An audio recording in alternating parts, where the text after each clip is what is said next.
우리 같이 함께 봉독하겠습니다.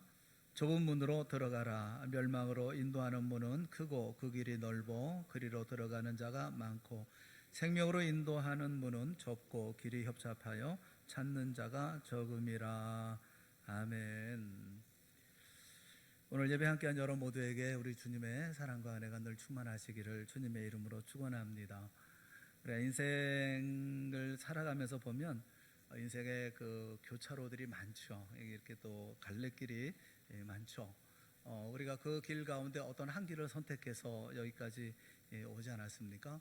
그때는 이제 심각하게 생각하고 또 고심하고 또 결단하고 그러면서 어떤 한 길을 선택을 했죠.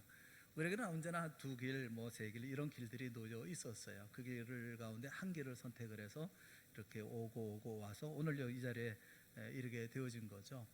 그렇다고 하면 우리 인생은 끊임없는 선택의 연속이었다, 이렇게 말할 수 있지 않을까 싶습니다.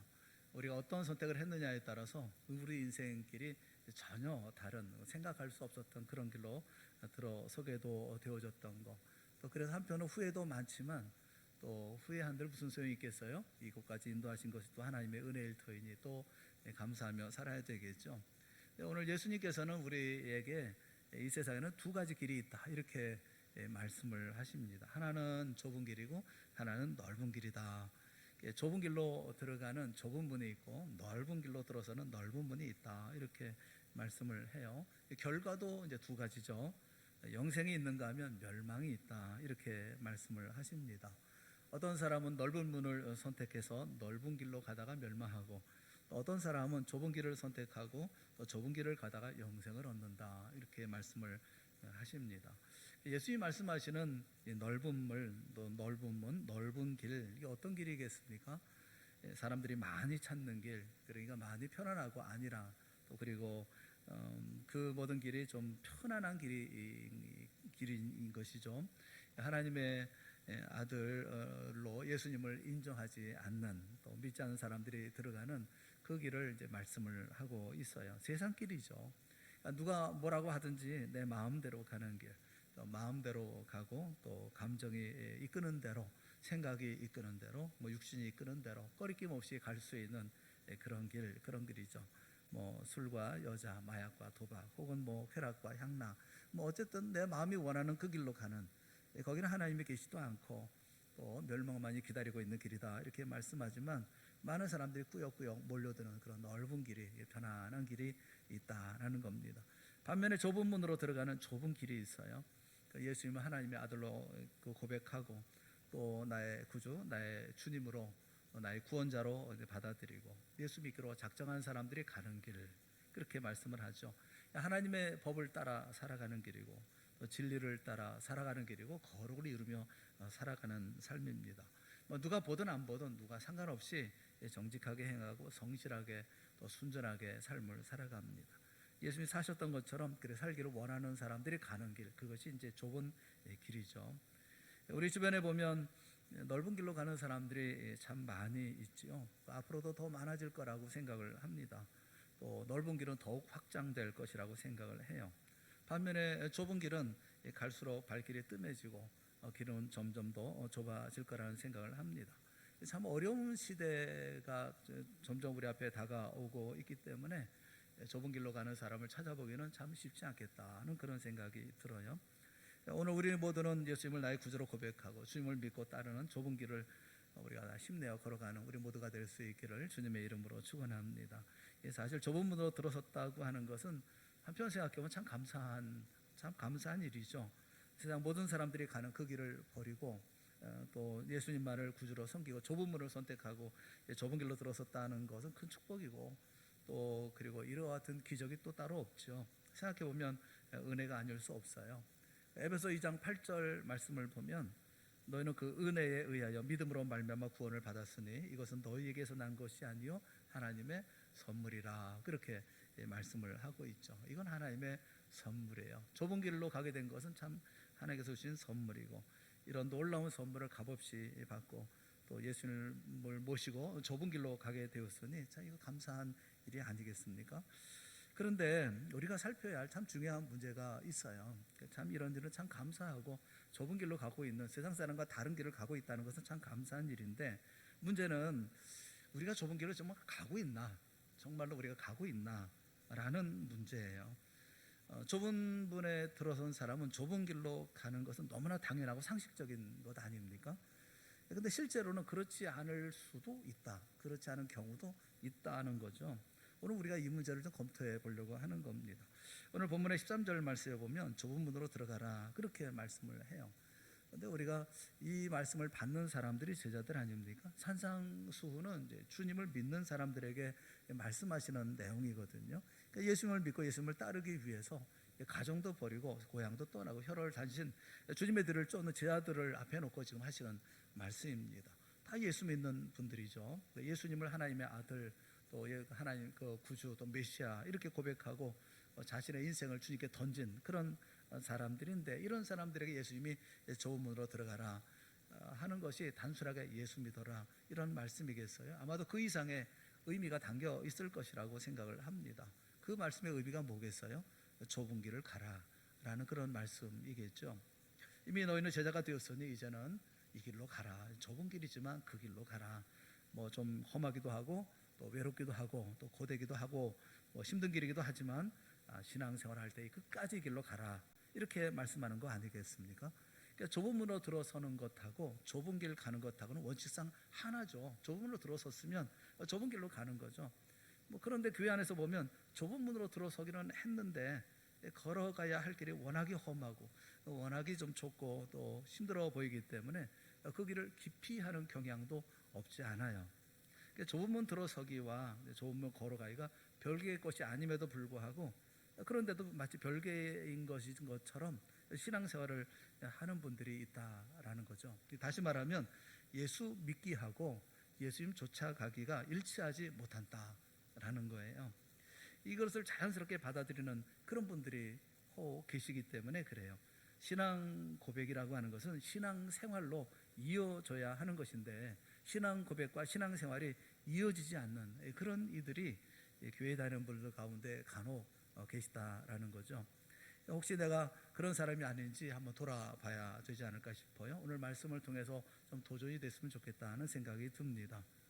낮예배 시간에 순종에 대해서 말씀을 드렸어요. 오늘 이 말씀은 좀 해설판이라고 해야 되나요? 조금 더 우리가 자신을 들여다볼 수 있는 그런 시간이 됐으면 좋겠다는 생각이 들어서 연장해서 하는 말씀이라고 보시면 좋을 것 같습니다.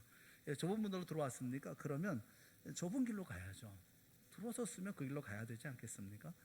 들어는 왔는데 막상 그 길을 가려고 하니까 뭐 겁도 나고 또 힘도 들고 뭐 땀도 나고 이렇게 많이 마음도 괴롭고 걸어가기가 참 쉽지 않죠. 두렵죠.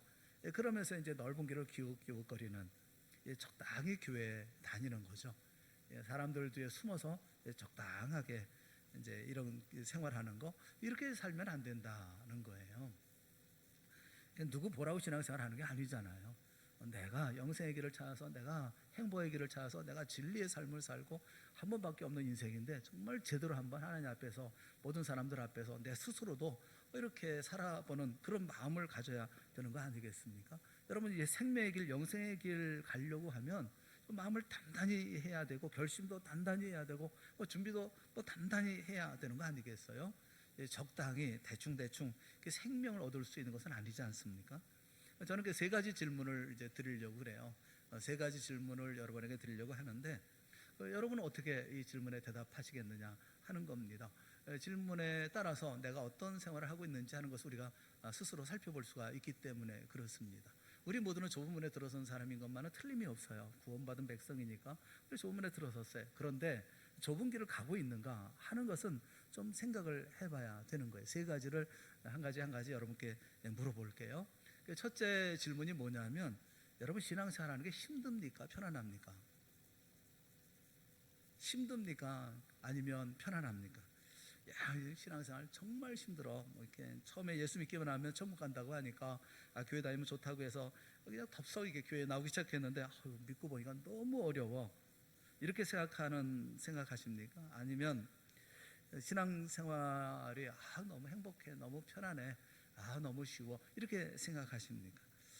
여러분, 믿으면 믿을수록 신앙생활하는 게 정말 힘들구나 이렇게 느낀다면 여러분 그 좁은 길을 가고 있는 거예요.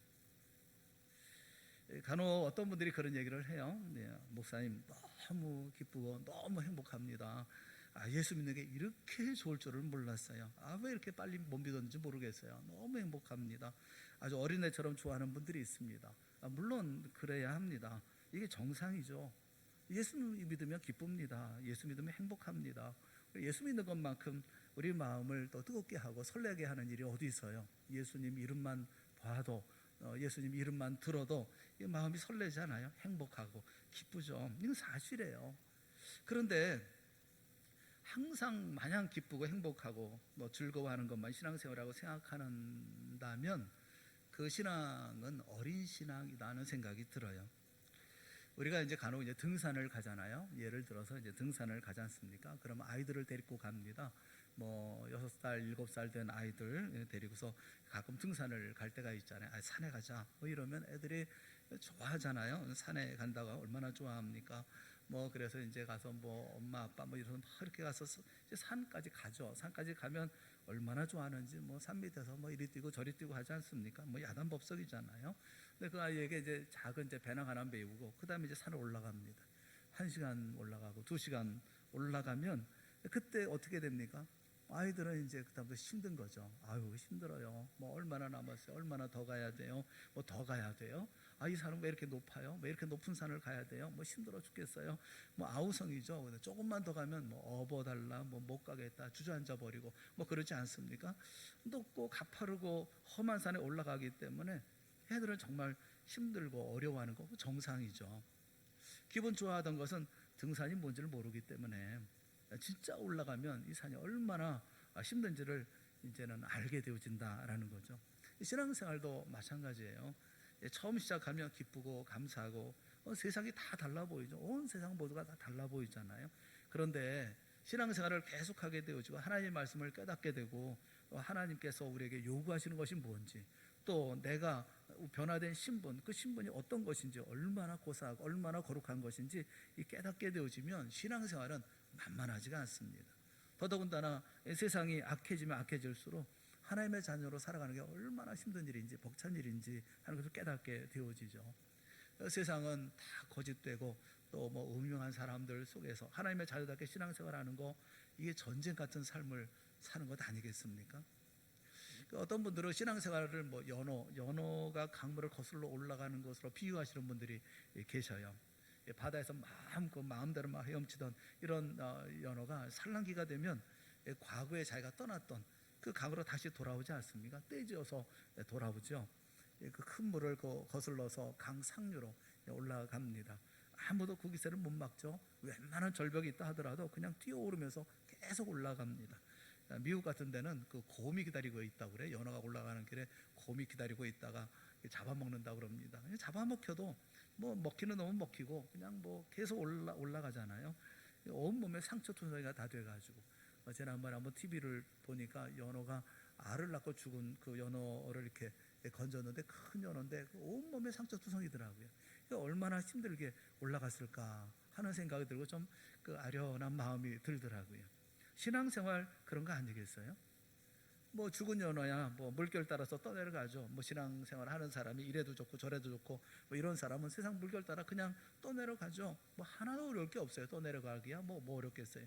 근데 세상 물결을 거슬러 올라가기로 각오하고 생활한다고 한다면 그 생활 쉽지 않죠.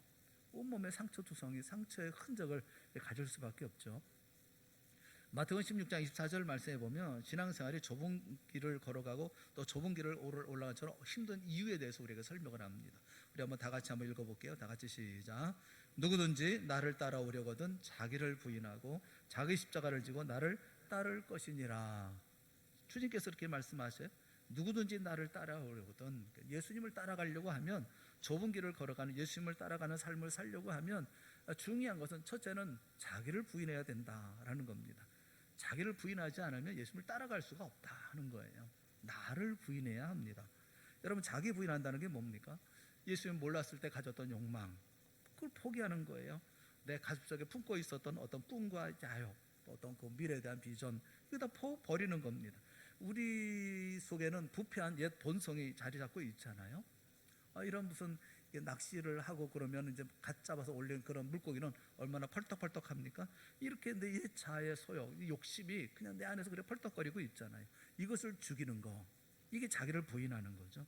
나의 옛사람을 십자가에 못 박는 거, 이게 자기를 부인하는 것이거든요. 목사님들이 좋아하는 스포츠가 있어요. 목사님들이 대체로 좋아하는 스포츠가 권투라고 그래요. 권투나 레슬링, 뭐 격투기죠. 요즘에는 뭐 격투기 같은 거 이렇게 좋아한다고 그래요. 왜 좋아하는지 모르겠어요. 남 때리는 걸 왜 그렇게 목사님들이 좋아할까? 뭐 아시는 분 계세요? 목사님들이 그 남 패는 걸 그렇게 좋아하는, 자기가 못 패니까 남이 패주를 바라는 건지. 저는 권투 같은 거 좋아하지 않아요. 격투기 싫어합니다. 저는 축구를 좋아합니다. 저는 이렇게 때리는 거 좋아합니다. 오래된 얘기인데, 이제 아는 목사님이 아주 권투에 열광하시는 분이에요. 권투라 그러면 그 자다가도 일어나서 이제 뭐 밥 먹다가도 멈추고 권투만 보시는. 그런데 어려운 일이 생겼습니다. 그 세계 챔피언 결정전이 주일날 하는 거예요. 더더군다나 예배 시간인 거예요. 예배 시간을 겹친 겁니다. 이분이 굉장히 걷기 고심이 된 거예요. 아니, 예배 시간에 권투 중계를 하는 겁니다. 이걸 봐야 되겠는데 굉장히 이게 마음에 괴로움이 많았었나 봐요. 그래서 이 목사님이 당회를 열었어요. 이 권투 중계한다 그 전주에 모여서 당회하면서 우리 교인들 모두가 다 권투 중계 그 보기를 원하지 않겠냐 이렇게 얘기하면서 주일 낮 예배 시간을 좀 변경하면 어떻겠냐 이러면서 얘기를 했어요. 장로님들이 그렇게 하지 마시고요, 그냥 강대상에 텔레비전 올려놓을 테니까 텔레비전 보시면서 설교하시면서 예배 드리시죠, 이렇게 얘기를 하셨다고 그래요. 참 그 장로님들 참 좋은 훌륭한 장로님들이라고 생각을 해요. 목사님 원하시면 텔레비전 올려놓을 테니까 텔레비전 보시면서 예배 시간 옮길 수 없으니까 참 교훈이 되는 그런 얘기가 아닐까 하는 생각이 들어요. 여러분, 자기를 부인한다는 것은 본성을 부인하는 거예요. 내 본성, 내가 좋아하는 거. 여러분, 세상 사람들이 좋아하는 거, 또 내가 좋아하는 거, 그걸 즐기지 못하게 되지 않겠습니까? 즐길 수 없을 때가 많잖아요. 내가 원하는 거 있지만 그 중계든지 뭐든지 있지만, 그러나 예배 시간 겹쳐지면 어떻게 하겠어요? 예배가 우선이잖아요. 다 버려야 되는 거 아니겠어요? 세상 사람들이 가지고 있는 가치관 다 수용하지 못할 때도 많아요. 세상 살고 있지만 세상에 속하지 않은 사람처럼 하나님의 자녀답게 차별성을 드러내면서 삶을 살게 되지 않겠습니까? 혼자 가는 거죠. 고독한 길을 걸어가야 되고, 또 불이익을 감수해야 될 때도 많이 있고요. 어떤 때는 핍박을 당하기도 하지 않습니까? 나의 본성과 반하는 일을 하는 것이기 때문에 이게 쉬운 일이 아니에요. 절대로 쉽지 않습니다. 마음의 괴로움이 얼마나 많겠어요? 교회 안에서는 자기 부인보다는 자기 긍정에 바쁜 분들이 계시고, 또 자기를 포기하기보다는 자기 생각을 관철하는데 신앙을 이용하려고 하는 사람들이 적지 않아요. 이런 분들은 한마디로 좁은 길을 걷는 분이 아닙니다. 좁은 길로 들어왔는지는 모르지만 좁은 길을 걸어가고 있다라고 말할 수는 없죠.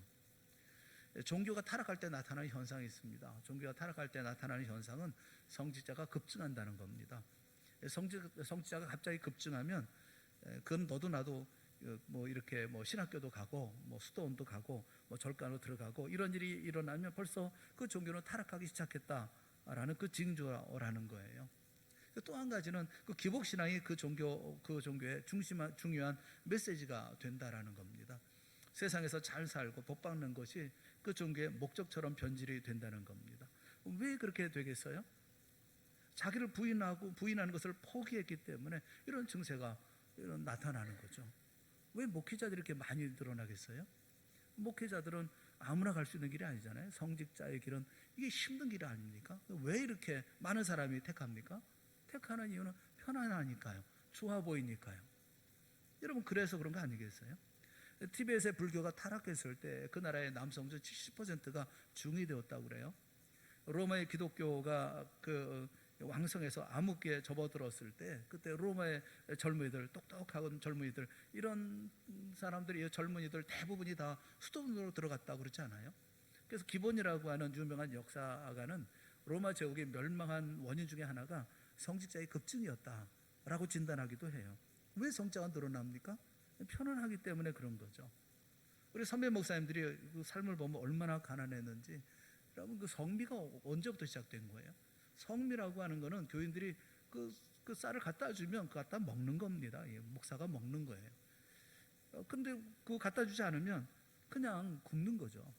성미는 그 누구를 도와주거나 구휼미로 뭐 사용하기도 합니다만은, 처음에는 목회자들을 어떻게 할 수가 없으니까 성미를 해서 조금씩 한 숟가락 한 숟가락 퍼서 목사님한테 이렇게 쌀 수 있도록. 예전에 그렇게 참 어려웠거든요. 그렇게 살다가 뭐 강대상에서 기도하다가 그러다가 복음 위에 살다가 가셨거든요. 여러분, 혹시 목사라는 지위가 화려하게 보이지는 않습니까?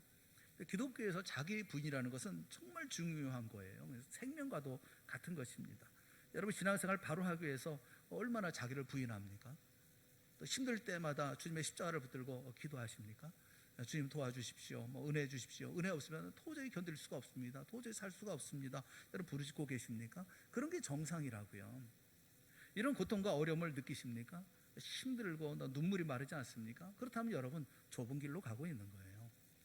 좁은 길로 가는 것은 첫째, 힘드냐? 여러분, 신앙생활 힘드십니까? 그러면 좁은 길로 가고 있는 거예요. 편안하십니까? 다시 한번 돌아보십시오. 여러분이 좁은 길로 가고 있는지. 두 번째 질문이 뭐냐면 희생이 있느냐는 겁니다. 신앙생활 바로 하기 위해서는 뭔가 희생을 치르는 게 있는가? 내가 희생을 하나님 앞에 희생하는 게 있느냐라는 거예요. 여러분, 희생 치르는 것이 있다면 좁은 길로 가고 있는 겁니다. 특별한 희생을 치르는 것이 없다면 그건 문제가 있는 거예요. 나 아무것도 희생하지 않아. 그건 문제가 있는 거예요. 아까 읽었던 말씀, 마태복음 16장 24절에 있는 말씀, 누구든지 나를 따라오려거든 자기를 부인하고 어떻게 해요? 자기 십자가를 지고 나를 따를 것입니다. 이 십자가를 진다. 이 십자가를 진다는 게 뭡니까? 자기 희생이죠. 값을 치르는 거예요. 윌리엄 버클리가 지적한 것처럼 기독교에는 항상 십자가가 존재합니다. 왜냐하면 기독교는 십자가의 종교이기 때문에 그렇습니다. 예수님은 십자가를 숨기려고 하지 않으셨어요.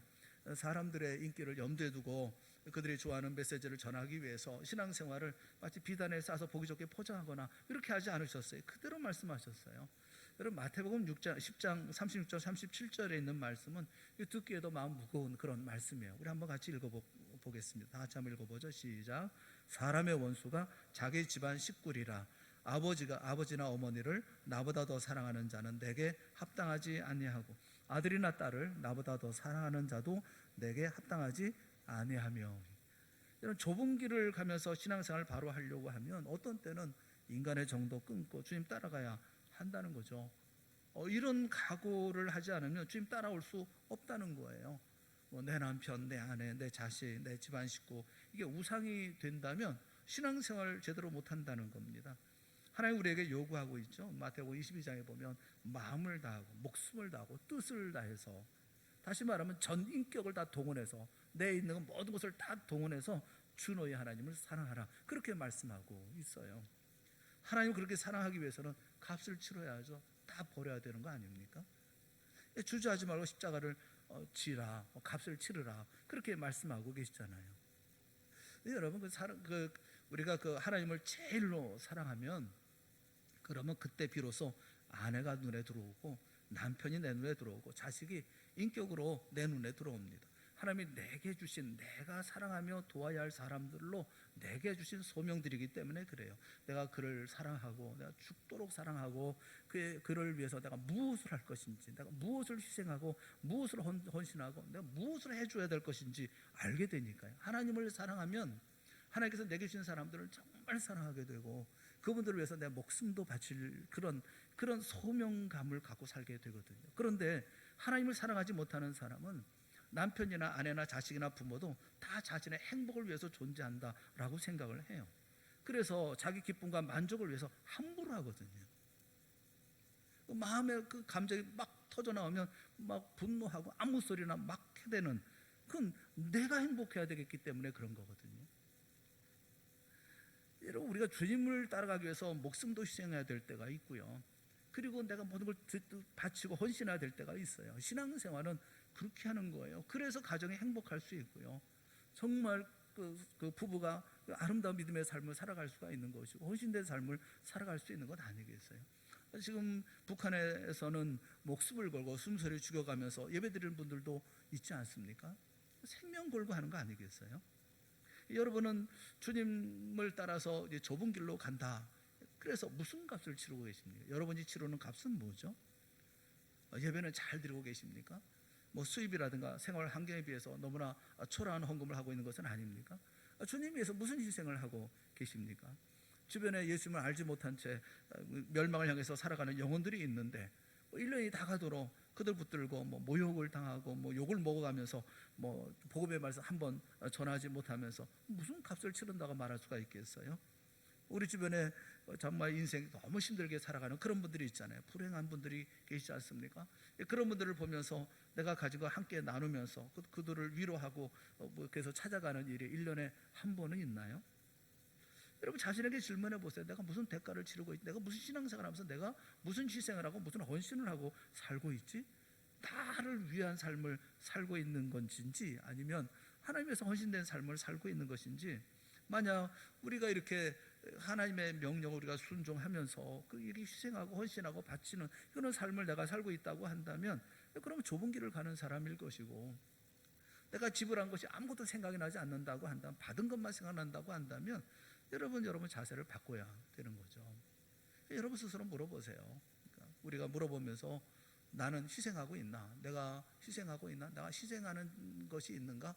내 아내를 위해서, 내 남편을 위해서, 내 자식들을 위해서, 내 가정을 위해서, 또 하나님을 위해서, 내 이웃들을 위해서 내가 헌신하고 희생하는 것이 있는가? 이렇게 여러분 한번 물어보세요. 낮에 설교하면서 제가 예를 잘못 들은 것 같아요.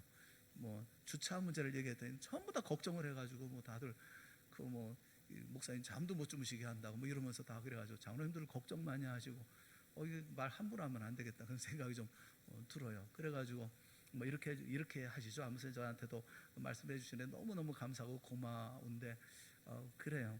그대로 말씀대로 이제 장로님들께서 권하신 대로 제가 이렇게 해서 그 문제를 해결을 하면 되겠다 그런 생각이 들더라고요. 저는 그냥 그렇게 하면 될 텐데 이런 생각이 있었는데, 그래도 목사님 그렇게 피곤하시고 힘드시면 안 된다고 그러면서 이렇게 성도들이 많이 걱정해 주니까 너무 고마운데, 이제는 얘기를 해도 좀 골라가며 얘기해야 되겠다. 성도를 걱정시킬 그런 일을 하면 안 되겠구나 하는 생각이 좀 많이 들기는 하더라고요. 어쨌든 여러분 걱정해 주셔서 감사하고 고맙습니다.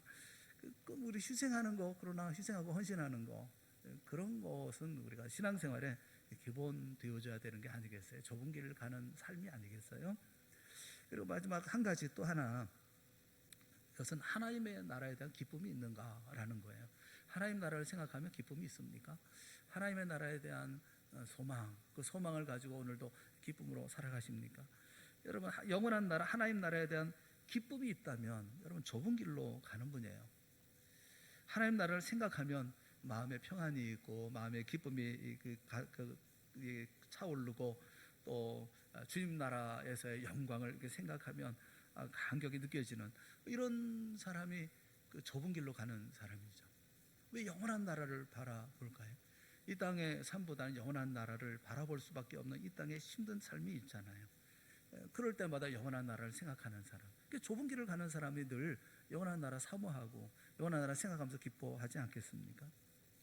우리가 힘든 살에 등산을 할 때가 있잖아요. 등산할 때 2시간, 3시간 산을 막 올라갈 때, 그러면서도 정상이 보이지 않을 때 얼마나 힘듭니까? 지치잖아요. 등산을 하다 보면 내려오는 분들이 계시지 않습니까? 벌써 이제 정상 찍고 내려오는 분들이 계시잖아요. 그럼 여러분들 그런 분들에게 묻는 말이 뭐예요? 얼마 남았어요? 얼마 남았어요? 얼마나 올라가야 돼요? 이러고 얼마 남았어요? 정상이 이제 얼마나 더 가야 됩니까? 어떤 분은 거리가 한참 남아 있는데도 한 5분만 올라가면 돼요. 5분만 힘내세요. 5분만 올라가면 돼요. 금방 올라갑니다. 이러면 또 진짜인 줄 알고, 그래서 기분이 좋아가지고 또 이제 배낭도 고쳐매고 그냥 한 5분만 올라가면 된대. 이러면서 이제 힘을 내서 올라가지 않습니까? 좀 땀 흘리고 심해 겨운 그런 산을 올라가는 사람에게 정상이 멀지 않다. 다 왔다. 다 왔다. 그만큼 더 좋은 소리가 어디 있어요? 산에 올라가는 사람은 정상이 가까이 왔다. 그러면 행복하잖아요. 이제 조금만 올라가면 되겠구나. 저는 제게도 그런 기쁨이 있어요. 이 젊은이들보다는 제가 더 정상에 훨씬 가깝지 않습니까? 주님 앞에 서는 꿈이 있죠. 여기 누구보다도 아마도 우리 앉아 계시는 어떤 분들보다 더 간절한 소망을 가지고 있는 사람이라면 목사가 아닐까 하는 생각이 들어요. 저도 영원한 나라에 대한 꿈이 있거든요. 그리고 거기에 대한 기대가 있거든요. 영원한 나라를 생각하면 기쁘거든요. 여러분, 정상에 대한 꿈을 가지고 정상을 생각하면서 기뻐하는 사람이라면 그 사람은 틀림없이 험하고 높은 길을 올라가고 있는 사람일 거예요. 힘드니까요. 살면서 어려우니까요. 신앙을 버텨나간다는 게 너무 어려우니까요. 믿음이라고 하는 것은 다른 말 하기 어렵잖아요. 믿음 생활은 진짜 이거 막 이렇게 해서 내가 인생을 잘해야지가 아니라 어떤 면에서는 저는 그런 생각이 들더라고요. 버티기다, 그런 생각이 들더라고요. 말씀을 가지고 그냥 버텨서 끝까지 이 자리를 고수하고, 그리고 내게 준 사명을 감당하고, 그 예수 믿는 사람의 자리를 끝까지 고수해 나가려고 하면 얼마나 버텨야 됩니까? 뭐 악소리도 못하고 싸우지도 못하고 멱살잡이도 못하고 큰 소리도 못 지르고, 그러면서 버텨내는 그 인내하려고 하는 그런 어려움이 있잖아요. 그런 사람들에게는 영원한 나라에 대한 기대가 있죠. 소망이 있죠. 그 나라를 생각하면 기쁨이 있죠. 여러분, 엄청난 자기 부인을 하는 사람만이, 무거운 십자가를 지고 주님이 가신 길을 부지런히 올라가는 사람만이 영원한 나라를 생각할 때 그 마음에 기쁨이 있고 행복이 있지요. 저도 그렇고 많은 분들도 그러시겠습니다만, 정말 힘들고 어려울 때는 그 영원한 나라에 들어갈 때를 가만히 상상을 하죠. 기도하면서 주 앞에 가는 모습을 상상을 하죠. 천국에 들어갈 때 모습을 상상을 하죠. 그럼 주님께서 막 이렇게 나오시면서 이게 품에 이렇게 안으시면서 야, 수고했다 착하고 충성된 종아, 이렇게 말씀하시는 이런 것을 생각을 하면 그 마음이 그렇게 좋을 수가 없어요. 여러분, 이것이 좁은 길 올라가는 사람의 신앙생활 아닙니까? 이 땅이 그렇게 좋은가요? 이 세상에 살아가는 게 그렇게 행복하고 이 땅에 조금 더 살아야 되겠습니까? 그렇지 않잖아요. 좁은 길 가는 사람은 이게 빨리 끝나고 이제 주님의 앞에 가는 거 얼마나 행복할까 다 내려놓고. 우리가 찬송가 492장에 보면 가브리엘이라는 사람이 쓴 가사가 있습니다. 4절 가사가 이렇죠. 한숨 가시고 죽음 없는 날 사모하며 기다리니 내가 그리던 주를 배울 때 나의 기쁨이 넘치리라. 열린 천국문 내가 들어가 세상 짐을 내려놓고 빛난 멸관 바다 쓰고서 주와 함께 다스리리. 주님의 나라 생활할 때마다 마음에 이런 행복이 있고 기쁨이 있죠. 이 좁은 길 가는 사람들의 삶이거든요. 사랑하는 여러분, 우리가 좁은 문으로 들어가는 거, 주님께서 우리에게 은혜를 베풀어 주고 선물을 허락하여 주셔서, 은혜를 허락하여 주셔서 구원받은 백성이 되어졌잖아요. 그러면 이제는 우리가 그 길을 가야 되잖아요. 그 길이 어떤 길입니까? 예수님께서 말씀하시기를 좁은 길이라고 말씀하셨어요. 왜 좁은 길입니까? 힘드니까요. 여러분, 신앙생활 힘드십니까? 아니 편안하십니까? 너무 행복하시고 편안하십니까? 신앙생활은 우리가 나를 지켜나가기 위해서 애쓰고 노력하면, 그러면 너무 힘든 거예요. 마음에 괴로움도 많고 뭐 잠도 못 이룰 때가 있고 어떤 때는 너무 억울하기도 하고, 그러지만 그 자리를 지켜나간다는 게 얼마나 힘든 거예요. 힘든다고 한다면 여러분 좁은 길을 가고 있는 거예요. 또 주님 위해서 내가 희생하는 게 있습니까? 내가 하나님 앞에 드리는 게 있습니까? 이렇게 드리고 하나님께 맡기고 또 하나님 앞에 헌신하고 그런 삶이 있나요? 내 시간을 드리고 내 정성을 드리고 내 육신을 드리고 내가 가진 모든 것을 드리고 그런다고 한다면, 그렇게 주님 앞에서 희생하고 있다고 한다면 여러분 좁은 길을 가고 있는 거예요. 그런데 누리고 평안하고 떵떵거리고 살고 있고 그렇다고 한다면 여러분 다시 한번 생각을 해봐야 되는 겁니다. 왜 내게 재물을 주셨는지, 이것을 가지고 뭘 하라고 주신 것인지, 그리고 영원한 나라가 아니라 이 땅에 소망이 더 많고 이 땅에서 더 오래 살아야 되겠다, 뭐 이런 간절한 마음이 있다고 한다면 여러분 다시 한번 생각해 보세요. 내가 신앙생활을 잘하고 있는 건가? 내 좁은 길로 가고 있는 건가? 영원한 나라에 대한 소망이 없다고 한다면, 영원한 나라에 대한 그리움이 없다고 한다면 여러분 우리가 좁은 길을 가고 있는 것인가? 한번 생각을 해보시라는 겁니다. 낮에 순종에 대해서 말씀을 드렸어요. 우리가 주님의 말씀에 순종해야 되잖아요. 순종하는 게 얼마나 힘들어요. 우리는 너무 믿음으로 구원받는다, 믿기만 하면 믿기만 하면, 그래요. 믿는다는 게 뭐예요? 믿음으로 사는 게 믿는 거죠. 믿음으로 사는 게 얼마나 힘들어요. 우리가 모든 사람들 앞에서 예수 믿는 사람으로 산다는 게 얼마나 힘들어요. 예전에 청년들 한번 말씀드린 적이 있나요? 청년들을 1년에 한 번 이제 연말이 되면 시상을 하잖아요. 근데 시상을 하는데 제가 이제 생각이 뭐 이런 것도 주고 시상품도 많이 주지만 우리 정말 믿음 생활 잘한 청년들, 1년 동안 정말 믿음 생활 잘한 청년들이니까 이 청년들한테 정말 좋은 게 뭘까 해서 금배지를 해줘야 되겠다. 여자 청년이든지 남자 청년이든지 그래서 정말 모험이 되는 이제 청년들 몇을 이제 시상을 했어요. 하면서 이제 금배지를 만들어 가지고 이 배지를 달고 다녀라. 너희들은 크리스찬이고 하나님의 예수 그리스도의 청년들이니까 이 배지를 꼭 달고 다녀라. 학교 다니고 하지만 학교 배지도 있지만 그 배지를 꼭 달고 다녀라. 이렇게 얘기를 했어요. 이 아이들이 배지를 열심히 달고 다니더라고요. 십자가 배지를 막 열심히 달고 이렇게 많이 다니더라고요. 그런데 한 달쯤 지나니까 안 보여요. 배지가 안 달고 다녀요. 그래서 왜 안 들고 다니지? 이 금배지고 이게 얼마나 이게 자긍심을 가지고 살 수 있는 거잖아요.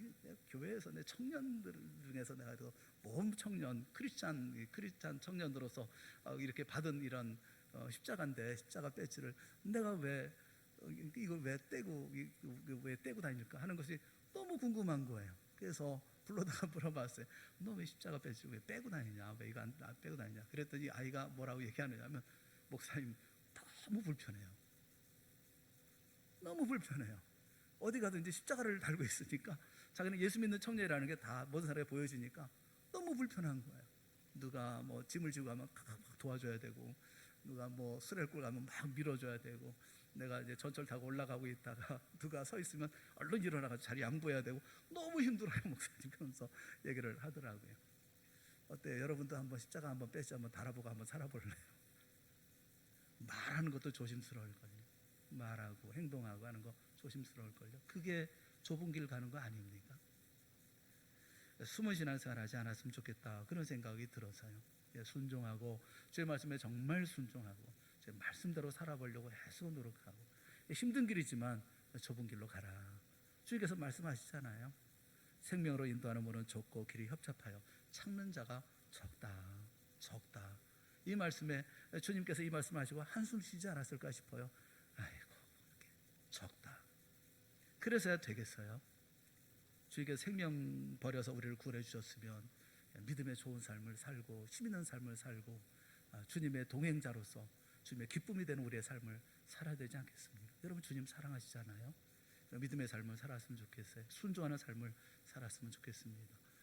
코로나19 때문에 뭐 어떻게 발표를 할지 모르겠다. 5시 반에 뭐 발표를 하겠다고 하는데 그와는 상관없이 우리는 어떤 자리든지 어떤 상황이든지 주님 믿고 섬기고 하나님을 신앙하는 그런 자리 가운데 나아갈 때는 최선의 모습으로 순종하면서 힘을 다해 나가는 우리가 됐으면 참 좋겠습니다. 어려울 때에 믿음을 배우고 좁은 길을 배우고 하나님 앞에 순종을 배우는 우리 모두가 다 되어질 수 있기를 주님의 이름으로 축원합니다.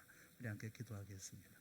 사랑의 하나님 아버지 은혜를 감사합니다. 우리를 구원하셔서 하나님의 백성 되게 하시고 주의 자녀 되게 하여 주시옵시며 예수 그리스도의 제자가 되어서 이 땅의 삶을 살게 하시니 그 은혜를 감사합니다. 진정한 믿음의 삶을 우리가 온전하게 살아갈 수 있도록 주님 말씀하신 대로 좁은 길 걸어가는 우리 모두가 되게 하여 주시옵소서. 좁은 문 들어섰으니 이제 좁은 길을 비록 힘들다 하더라도 희생이 된다 하더라도 영원한 나라 소망하고 기뻐하며 그 나라를 바라보고 끝까지 달려가려 쉬지 아니하는 우리 모든 동산의 성도들 되게 하여 주시옵소서. 예수님의 이름으로 기도드리옵나이다. 아멘. 우리 자리에서 다 같이 일어나셔서 우리 524장 찬송하겠습니다.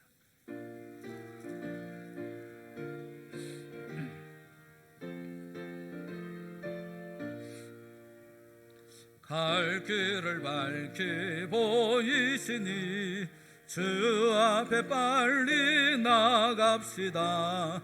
우리를 찾는 구주 예수 곧 오라 하시네. 죄악 벗은 우리 영혼은 기뻐 뛰며 주를 보겠네. 하늘에 계신 주 예수를 영원히 섬기리. 우리를 오라 하시는 말 기쁘게 듣고 순종하세. 구주를 믿기 지체 말고 속속히 나가세. 죄악 벗은 우리 영혼은 기뻐 뛰며 주를 보겠네. 하늘에 계신 주 예수를 영원히 섬기리. 주 오늘 여기 계시오니 다 와서 주의 말씀 듣세. 듣기도 하며 생각하니 참 진리시로다. 죄악 벗은 우리 영혼은 기뻐 뛰며 주를 보겠네. 하늘에 계신 주 예수를 영원히 섬기리. 지금은 우리 주 예수 그리스도의 은혜와 하나님 아버지의 크신 사랑하심과 성령님의 감화 감동 위로 교통하심이 주님께서 우리로 들어서게 한 이 좁은 길, 힘들고 어렵다 하더라도 주님과 함께 기쁨으로 감사하면서 또 내 모든 길 인도하여 주실 줄 믿고 주의 손 붙잡고 끝까지 달려가기를 쉬지 않고 달려가기를 소망하며 머리 숙인 우리 사랑하는 성도들 머리 위에 이제로부터 영원토록 함께 있을지어다. 아멘.